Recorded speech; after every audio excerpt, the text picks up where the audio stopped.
Well, welcome into the Cameron University podcast studios, where we have set up for this edition of The Point After on the Oklahoma Sports Network. So glad that you could be a part of this little discussion. My name is Eric Sherm, executive producer for the Oklahoma Sports Network, and we're so glad that you connect with us in so many different ways that you do for high school football. In fact, we got some big announcements at the end of this. I'm going to have another announcement to make about a tease coming up for something, actually two new things here in the spring. But first and foremost, to connect to us at any given time, you can just socially connect to us on Facebook, and then on Instagram, on X, and then on YouTube. For those who are watching this podcast via YouTube, subscribe to our YouTube channel. We appreciate that as well. And then, we download the app, and these little friendly phones that we carry around everywhere. You can connect to us on Apple and Android devices by searching the Oklahoma Sports Network. We're also on Roku, Amazon Fire, and Apple TV. It's free to download and it's free to watch. Now, we've got new records, first record that we've had for viewership this early in a season. Usually it's at the tail end of a season that we kind of replicate and actually beat the numbers from the previous year. Last year we had 750,000 views. Right now we're at 760,000 views. So we've 600 of that. So we're about 100 above last year at this time, and we're not done with basketball yet. We still have soccer. We've got baseball in the spring, to conclude, those kind of things. So we're very excited.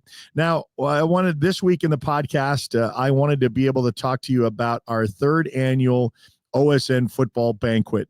Very excited to bring this to you because we have 13 schools in the network, and I got to start off by saying what a football season it was. When you have 13 schools and 11 of them make the playoffs in round one, and then you have 5 of them still left standing, half of those in the semifinals, and then 2 of those become state champions, one for the first time ever, and that's the Elgin Owls, and then Carl Albert with their three-peat.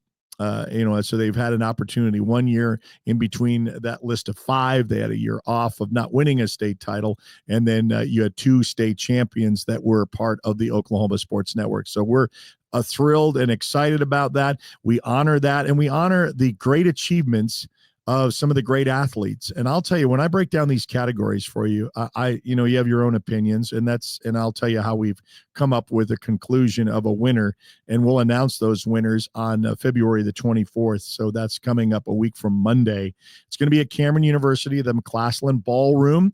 Part of, our relationship with Cameron University gives us an opportunity of a great banquet room, great facilities. We have a dinner planned for these. And then we kind of have this as a Heisman Trophy presentation, meaning it's a dress-up night. We want them to come like that. And we also want to have an interview with each one of the candidates of the categories. And we've added a new category. This is our third year of doing this. And I think we're going to have another category to add next year. We're always thinking of building and growing and how we can get athletes involved in this. But we've added Defensive Player of the Year for the first time this year. So I'm going to give you over the nominees. It was listed on our social media platforms already, and we're going to go down because I got to give you the stats and the numbers of this, which is really, really impressive. Because how do you even decide a winner?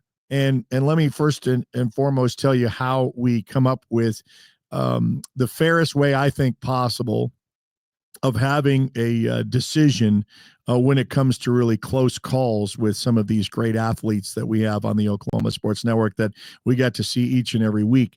So we had a panel of 5 anonymous judges. 2 of them were coaches for a long period of time. One is a Hall of Fame coach. So you've got a lot of football knowledge in there, people that I trust, and their vote equals 50% of the vote. So you have 5 of them. They equal about 10% apiece, individually, and then collectively 50% of the vote comes from that 5 panel of judges. And then we have one judge that is a current coach that has not coached against any of these teams. So that was a good indication of someone currently involved in football, knows a little bit of the surroundings of these players, and then did not coach against them. And then last is the Oklahoma Sports Network had a couple of employees, staff votes that we put in there, and we have a 10% vote. So it's very on the low end of it. We don't really want to be the emphasizing fact. We want to have those other minds because we have our opinion and they have theirs. And so what we did was we selected these out with the 3 nominees for each category.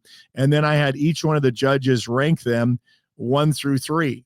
So, you just don't pick a winner. I want you to pick a second and a third, because then it can get complicated. In fact, I was just told before doing this podcast that one of the categories is a tie, and I have to come in and find out what a tiebreaker is going to be. We've never had that before, so that's going to be an interesting dilemma for this year. So let me give you a little rundown of some of the categories. First off, we're going to come up with Newcomer of the Year. And I think it's going to be the tightest of all of the categories because the top 2 are really neck and neck. And I think it's really going to be interesting who's going to win that. And I'm actually going to tell you, this is where the tie comes from, is because there is a tough decision to be made. Newcomer of the Year does not mean it's a freshman or someone that just moved into the school. It means that it could be a player that was maybe a lesser known player last year and then came on, and maybe we recategorize this, not Newcomer of the Year. Maybe we call it Rising Star, because 2 of these were actually all 3 were on the team last year, but they really shined brightest this year. So we'll start off with the nominees, and we'll start off with Devin Woodring from Carl Albert. And remember, he was having to play the starting quarterback from last year who transferred out with Sperry. And so he really got mop-up duty. He really didn't have much of an opportunity to come in at quarterback. So it was his for the taking. And listen to his stats. 2,309 yards passing. That's the most in 5A for this year. 32 touchdowns, 471 yards rushing, and 4 touchdowns. So he had 32 by air and another 4 on his own with rushing. So that's Devin Woodring, Newcomer of the Year, or if you want to say Rising Star from Carl Albert. He's a quarterback there. And then from Elgin Ritzenmeyer, he's a running back and linebacker. He played at linebacker last year, played at running back, but he was behind Matthew Lund, if you remember that, who had record-setting years for Elgin last year. So Ritzenmeyer comes in with 255 carries for 1,840 yards and 32 touchdowns. He also took 20 by the air with 311 yards and 2 touchdowns. So Devin Woodring, Ritzenmeyer, and then Caden Longman from Newcastle. He plays both sides of the ball as well, a wide receiver and cornerback. He had 733 yards, 13 touchdowns. He also played some at quarter with 47 tackles and 5 INTs. He was also on special teams with kickoff returns for 78 yards and 1 touchdown. So that's the one category that is tied for Newcomer or Rising Star. And we'll find out Monday who's going to win that on Monday, the 24th. So a week from Monday. Okay, let's go to Coach of the Year. Phenomenal coaches. You have one that moved from Cash and going out to Walters, where he had previously coached for some time. And what did Farron Griffin do? Well, he took that team to a second in the district, only 1 loss on the season, went 10-1 in the regular season, and went to the quarterfinals in the playoffs and hosted at home. So what a phenomenal job that he continued from coming from Cash, a new organization, back into his familiar territory of being there at Walters once before. Jeff Brickman in Newcastle, and you got to say, Jeff, he has been a nominee for all 3 years because his phenomenal attack at coaching really shows. And this year was phenomenal because he went from the 4A ranks to the 5A ranks and was told, you aren't going to be able to compete in 5A. In fact, you're going to probably be 5th in your district.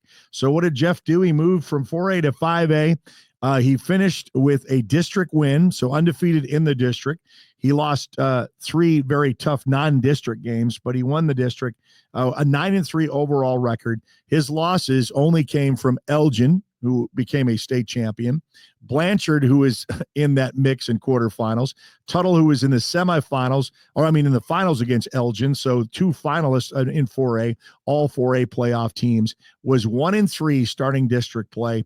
lost to Guthrie in the semifinals. So he took a team that he wasn't expected to finish fifth in the district and took them all the way to the semifinals for his first year in Class 5A. And then the final nominee for Coach of the Year, Chalmer Wyatt from Elgin.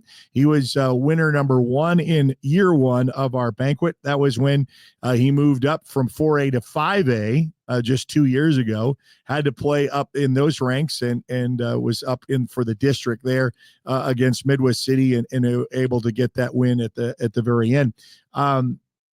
So he moved back down to 4A from 5A the last 2 years, went 14-0 and won the school's state championship. So what an incredible year for Chalmer Wyatt. Our new category is Defensive Player of the Year. And I'm going to read you the stats of these. Caden Davis, also a two-way starter, played on both sides of the ball some. From Carl Albert, 154 tackles, 29 for loss, 1 fumble recovery, also rushed for 388 yards with 12 touchdowns. New to the Oklahoma Sports Network is Bethany, and with that, Judson Gilliland, who also plays both sides of the ball, played linebacker and played on offense at running back, 132 tackles, 11 for loss, 3 sacks, 2 INTs, and 1 that he took to the house for a touchdown. And in fact, all 3 of our Defensive Player of the Year nominees played both sides of the ball. And last, Jackson Shaniel, I guess you could have put him in for also Player of the Year at quarterback, but Coach put him in at defense at linebacker because he has 97 tackles, 4 interceptions, 2 sacks, and he was named the 5A MVP at quarterback. So our 5A1 quarter offensive player of the year. So we had newcomer, defensive of the year, coach of the year. We have our academic athlete of the year. We'll also have our OSN play-by-play announcer and color analyst of the year awards handed out. And then last but not least, we'll have player of the year, 3 deserving nominees in this category. And that could come down to the wire too, as far as the voting is concerned. BJ Palmer from Walters, he was also nominated last year. He plays both sides of the ball, running back and defensive back, 1,472 yards rushing, 27 touchdowns, 2 kickoff returns for touchdowns, and then on defense, 104 tackles with 3 INTs, 2 pick sixes, 4 sacks, and 11 tackles for loss. That's a very busy man who's on both sides of the ball. And then we have Asen Hansen. This is another new school to the Oklahoma Sports Network. We added Jones and Bethany.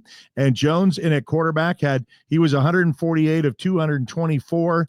That's a 66% for passing with 2,445 yards passing, 29 touchdowns, with just 9 interceptions. He rushed for 827 yards and 106 carries for 9 touchdowns and only 1 fumble that he gave up. And then finally, from the Elgin Owls, Trace Laura, record-setting year for this young man at quarterback. He was 154 of 225 passing. That's 68% passing, 2,652 yards, 34 passing touchdowns, 1 rushing touchdowns with only 5 INTs. He also set Elgin's career passing, touchdown career passing yardage, and careers wins at quarterback for Elgin. And oh yeah, by the way, they won a state title for the first time in school history. So we are very excited to have this. We want to honor our nominees and so many, and we have each one of the schools, the 13 schools put up their nominees for each one of the categories. And I send that off to a committee, which pares it down to 3, and then we send it down to the judges. So if people think that it's just me and one other person that's deciding all this, I didn't really want to play it that way. I mean, I think you get more people involved in it, more eyes on it, respected eyes. And when I talked about the judges' pedigree and what they bring to the table, but we're very excited to bring that. So it will be 1 week from Monday. So February the 24th, you can catch it live on our platforms. We'll be broadcasting that live at 7:30. There's a dinner at 6:30 for the nominees and the honorees that will be there. And as we mentioned, all those categories, plus academic athlete of the year, the one with the highest GPA WNBA. And we'll also have our color analysts and our play-by-play voices of the year for the Oklahoma Sports Network. And by the way, no, I am not included in that. I do this. I do it for the enjoyment of it.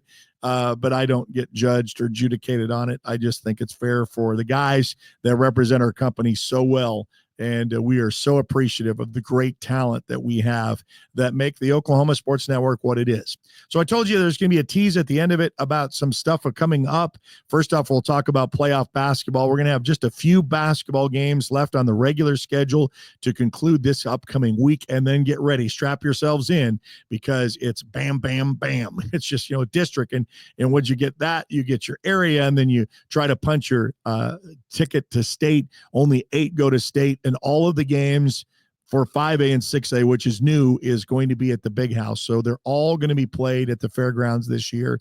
And you can check the OSSAA's website for your classes and when they're going to be playing those. So mid-March for 5A, which is most of all of our schools that we mainly cover. And then we've got a few others that are in the smaller classes that we'll pick up. That's going to be the week prior to that.